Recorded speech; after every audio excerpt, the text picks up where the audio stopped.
Chapter 1. An office on the edge of the fog. Mark sat in a chair that seemed too soft for his stiff spine. Elena's office smelled of lavender and old books. Outside the window, the modern city was noisy, but here, time seemed to thicken, turning into syrup. "Mark," Elena said quietly, "you have built hundreds of buildings. You know how to lay the foundation, how to calculate the load on load-bearing walls. But your own building is cracking. Why?" Mark looked down at his hands. Perfect manicure, expensive watch. Hands that have not held anything heavier than a stylus or a glass of dry wine for a long time.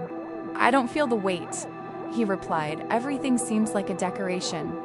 I build houses for people in which I myself could not live a day." "Today we will go to the construction site of your past." Elena handed him a blank sheet of paper and a fountain pen. "But first, you need to find someone to write to. Close your eyes." Mark complied. At first, there was darkness. Then, the noise of the train. Then, the smell of wet asphalt and dandelions. Chapter 2. Echo Corridor. In his imagination, Mark was standing in front of a long corridor.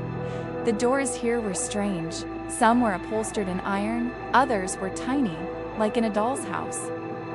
"Go for the sound," Elena's voice whispered somewhere in the back of his mind. Mark walked past the door labeled School, which smelled of the chill of chalk, past the door of the first betrayal, from where muffled crying was heard. Finally, at the very end, he saw a door painted bright yellow. The light was knocking out from under it, and there was a smell of gouache. He pulled the handle. An old courtyard appeared in front of him, the same one from the 1980s. An iron rocket slide, peeling paint on a swing, and a huge sandbox under an old maple tree. A child was sitting in the center of the sandbox. Marek, a 5-year-old boy in pantyhose sandals and a striped t-shirt. He was so engrossed in drawing with a stick in the sand that he didn't notice the alien from the future.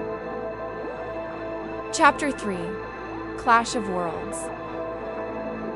Mark froze. His 40-year-old body seemed ridiculous here. He was in an expensive coat, and around him was the dusty summer of childhood. "Hello?" Mark's voice faltered. The boy raised his head. He had the same gray eyes, but there was no cynicism in them yet, only boundless curiosity and a drop of anxiety. "Who are you?" Marek asked, squinting at the sun. "Are you someone's dad?" Mark swallowed. "I'm an architect. I've come to see what you're building." Marek beamed. He pointed to curved lines in the sand. "This is a city for bluebirds. There will be towers of clouds and elevators that are taken only for the holidays." But Dad said it was nonsense. He said that we need to draw squares because serious people live in squares. At that moment, the sky above the sandbox darkened. A shadow appeared. It was not clearly shaped, but its voice was like the grinding of metal. "Are you wasting your time on nonsense again?" The shadow murmured. "You're not going to do. Draw straight lines. Be helpful. Don't you dare cry when you fall." Little Marek shrunk. He began to quickly wipe his city with his palms, swallowing his tears. His little fingers were trembling. Chapter 4. The letter that changes everything. In reality, in Elena's office, Mark's hand clenched the pen convulsively. He began to write, not with the mind, but with the heart. In the imaginary world, Mark took a step forward. He stood between the shadow and the child. He felt the cold of the shadow burn his back, but he didn't move. "Listen to me," Mark said, squatting down in front of the baby. "I brought you a letter from the place where I live, from your future." Marek stopped crying and looked at the written sheet in the hands of an adult. Mark began to read aloud. "My little brave Marek, I am writing to you from a time where we have everything you dreamed of. We have a big car, a beautiful apartment, and a job that is called prestigious. but I have to confess something important to you. I've been a very poor keeper all this time. I believe the shadow. I forced myself to forget about the bluebirds.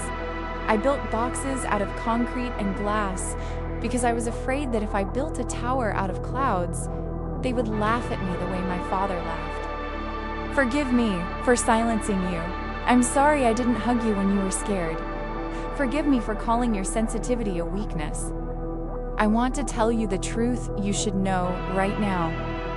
1. You can be wrong. Your curved lines are the beginning of the most beautiful roads. 2. You can cry. Tears don't make you weak, they make you alive. Your heart is not a stone, it's a garden. 3. Your dreams are not nonsense. The city for birds that you draw. This is the most important building we have ever designed. 4. You're safe. Now I'm big, I'm strong, and I'm not going to let anyone yell at you anymore, not even myself. Chapter 5. The Disappearance of the Shadow.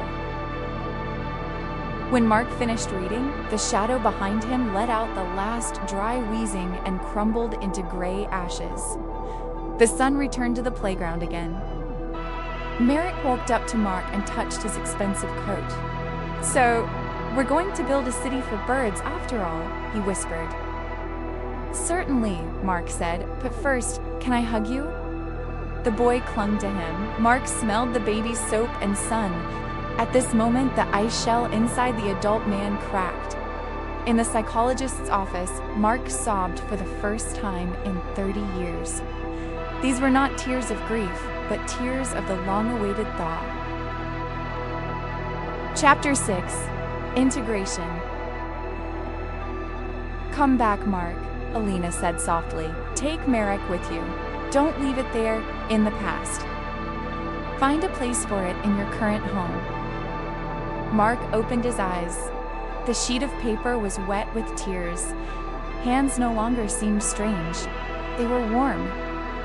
"What now?" he asked, wiping his face. "Now," Alina smiled, "when you design the next building, leave room in it for an attic where bluebirds can live. And buy yourself gouache, the brightest you can find." Chapter 7. Afterword, New Foundation.